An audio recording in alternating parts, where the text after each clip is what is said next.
Hello students, welcome to my channel Equilibrium Science Hub. Today we are going to see another previous year question based on chapter Chemical Kinetics.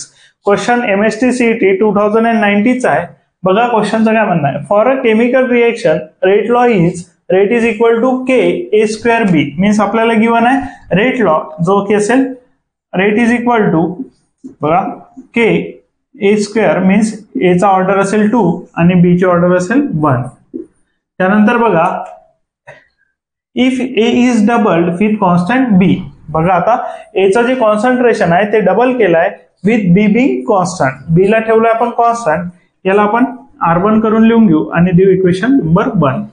त्यानंतर बघा rate of reaction बघा आता याला आपण लिहू R2 because concentration आपण double करतो. तर बघा याला लिहिलं आपण R2 K कॉन्सन्ट्रेशन डबल केलं मीन्स ट्वाइस येऊन जाईल आणि याची पॉवर आहे 2.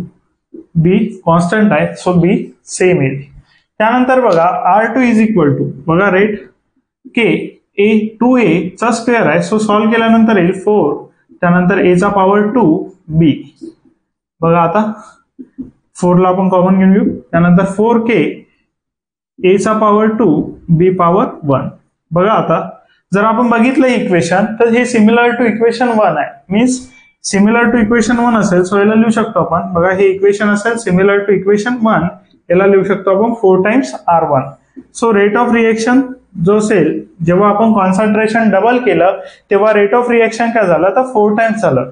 बघा आता रेट ऑफ रिएक्शन R2 आहे आपला A इज डबल साठी बरोबर.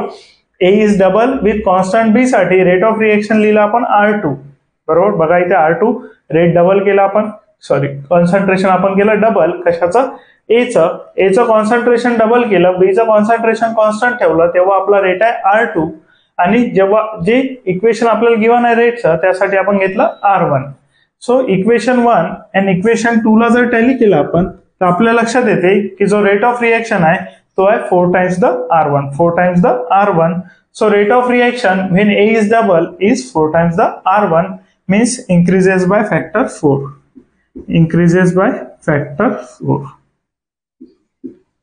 किती फॅक्टरने इंक्रीज झाला असेल तर increases by factor 4 means rate of reaction 4 times increase झालेला आहे. बघून घ्या.